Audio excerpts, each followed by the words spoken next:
Welcome to session 9 of Introduction to Productions Management, OMIS 302. Today we're going to continue with what we started earlier on transportation models. In the previous session, we looked at arriving at our basic feasible solution, and we saw how to use the northwest corner technique and then the least cost method. Now, having arrived at the solutions or allocations using those two techniques, we would want to test whether we can make improvements to those cells. Now, bear in mind we said transportation models are typically a minimization technique, or transportation is a typical minimization technique, where we always want to make sure that whatever solution we are getting is the least possible solution. So if we are trying to minimize cost, then whatever final cost or total cost we are getting should be the least possible total cost. If it's distance we are trying to minimize, then we are making sure that we are arriving at the least possible distance. So today we'll be looking at obtaining the optimal solution, where we're going to test the previous solutions that we had from the basic solution and then see whether we can find opportunities to improve on them. If there aren't, then obviously our basic solutions are our optimal solution. But if there is some chance to improve on it, then definitely our basic solutions were not the optimal. Okay, so we're saying that we're going to look at two techniques here to help us reach the optimal solution. One is the stepping stone method, and then the other one is the modified distribution technique or modified distribution method. We will concentrate on the modified distribution method because either ways, whether it's the stepping stone method or the modified distribution method, we are still going to arrive at the same solution. So we'll just pick one and go through one. And I can assure you that the two have been clearly dealt with in the manual, so I'm pretty sure you would be fine. You can manage them, or you could also look in the text or the references provided for you, and then you can also help you master both, and then we'll see. So we're saying that the modified distribution technique, which we would call MODI for short, so MO for modified and distribution. So the MODI technique uses index numbers to systematically reach the optimal solution. So let's see. We want to understand something we call stone cells and then water cells. We really need to understand these terms. So I'll explain them as and when they come up.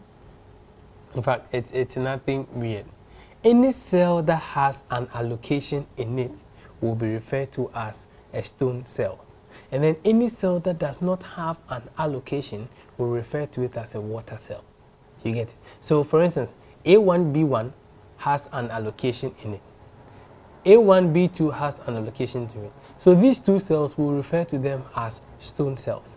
So, but if you take A1, B3 and then A1, B4, or probably A2, B1, A2, B2, A3, B1, these cells do not have allocations in them. And so we will call those cells as water cells. They don't have anything. So think about it, like if you were supposed to step into a river and there's a stone in it, you're not going to sink. But where there's nothing in it, you're just going to go deep down. Now, on the lighter side anyway. So we're going to take the solution we got from the least cost method and then see whether we can have any opportunities to improve on them. Now, what we normally look out for is, you see, for those cells that we call the stone cells, we've already made allocations in them. So what this technique does is we are going to examine our water cells, the empty cells, and see whether, well, did we get it wrong anywhere? Probably we could have rather allocated in some other cell than what we did. So all we're just going to do is just test all the water cells and see whether they have any opportunities of improving on our total cost. If they do, we'll just jump on those opportunities and then improve on our. So let's see how that goes on. So we said that in the modified distribution technique, we introduce some extra variables. We call the U and then the V's. I don't know why it's the UV technique, but I think they're just some nice variables that we just use. So we'll call them UI and then the VIs, because VJ, sorry, UIs, and because we're going to look at a number of U variables and a number of J variables. So we are saying that for the values, we need to first find the values of our U's and then the J's, the VIs, the UIs, sorry, and then the VJs. So how do we compute our UI variables and then the VJ variables? We say that we use only the cells with allocations. Please note, I'll repeat this, I'll keep repeating this over and over again so that you would understand.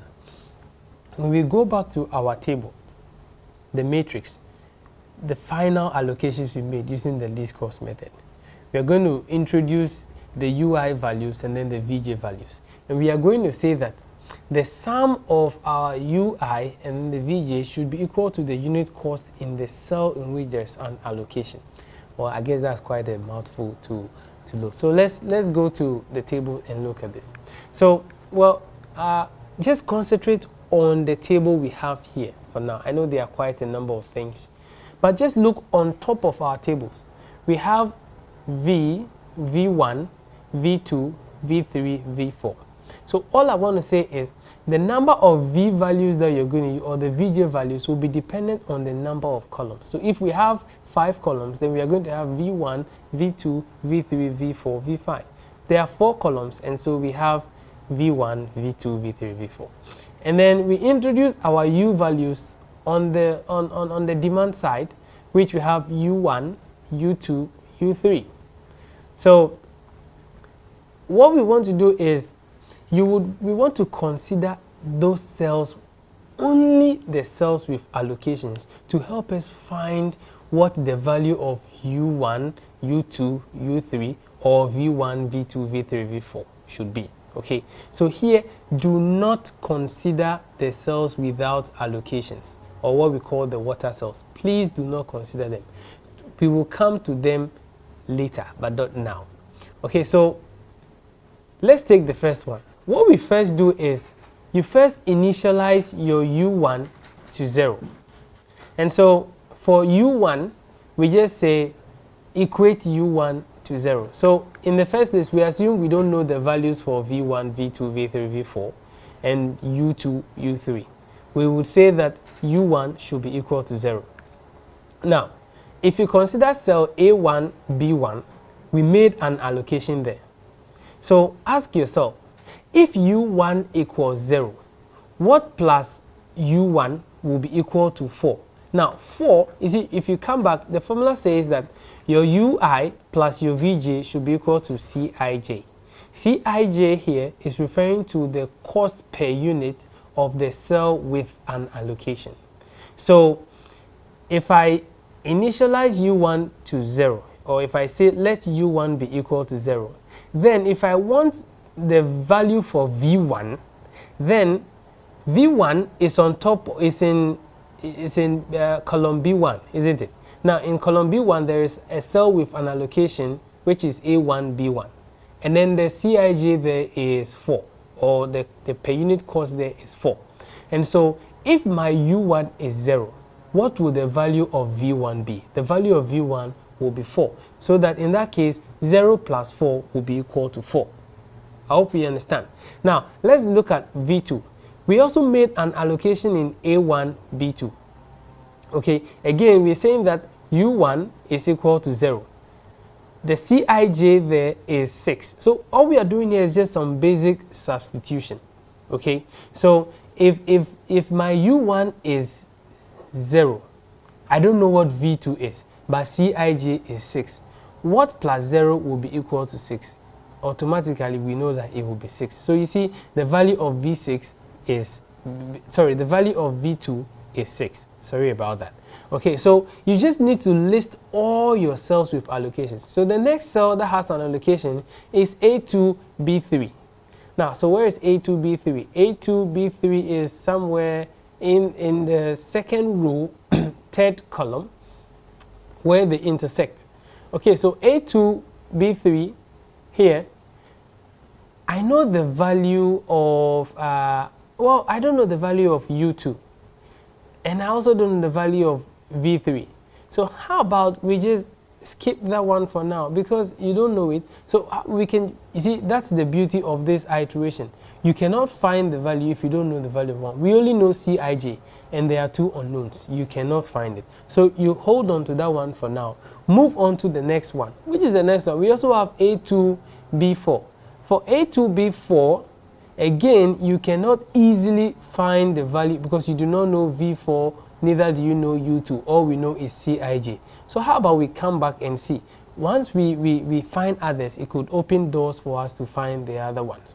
So I can come to, let's try A3B2. Good. A3B2. It is occurring in the 2nd column and the 3rd row. The good news here is that we already know V2. V2 is 6. And then the Cij is 7. And then the formula says U plus V should be equal to Cij. So my V is 6, Cij is 7. So what would the value of U be? Automatically the value of U would be 1. I hope you understand.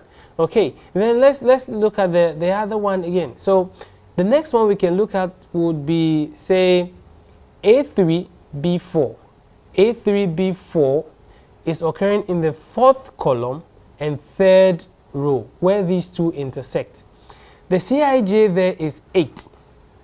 Now, I know U3, which we found to be 1. So if Cij is 8 and U3 is 1, and I need U plus V should be equal to 8, U is 1, then automatically my V would be what? 7. So V4 is 7. Once I have found V4, I can go back and find my A2B3 and then A2B4. So A2B4 here is that I need my V is 7 and my U, which I don't know, but I know Cij to be also 7. So what plus 7 would give me would be equal to 7? Then automatically my U2 would then be 0. So we just go over this iteration like that until we have all the values for the U's and then all the values for the V's. Just remember, always initialize U1 to 0 and then you are done. You can just go through all. So if you look at the right side of the slide, I listed all the cells with allocations. There are 6 there, and then we did the computation there. So we got all the values for the V values and then for U. Okay, so this is the first step. We found our UV, we found our UIs, and we've also found our VJs. Let's go to the next step and see how this works.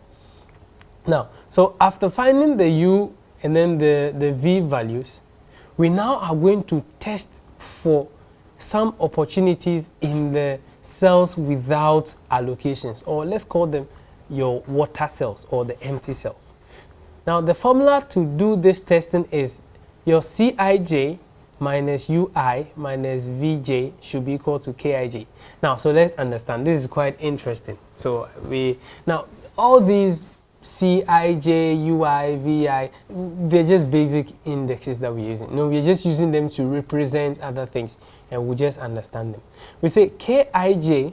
So by now, I am sure that we all know what Cij is. Cij is representing the cost per unit of a certain cell of interest to us. Ui is could be U1, U2, U3. Vj could also be V1, V2, V3, V4, and so on. Now, Kij is the only new guy in the system. So Kij, we says it equals the potential cost increase or decrease that could occur by allocating to any other water cell.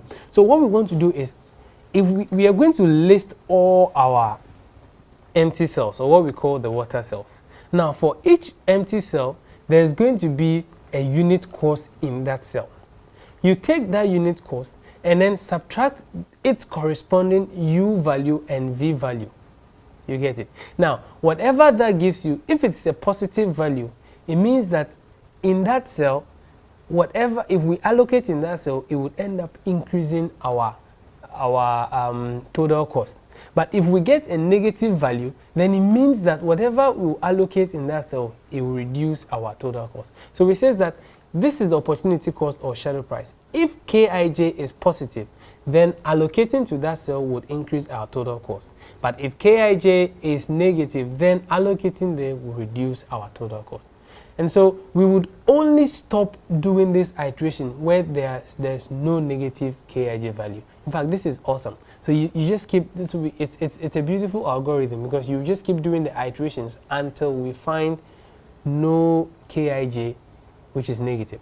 So we say that we will only arrive at an optimal solution when there is no Kij, when there's no negative Kij value. So, or in other words, we're saying that where all your Kij values are 0 or positive. Okay.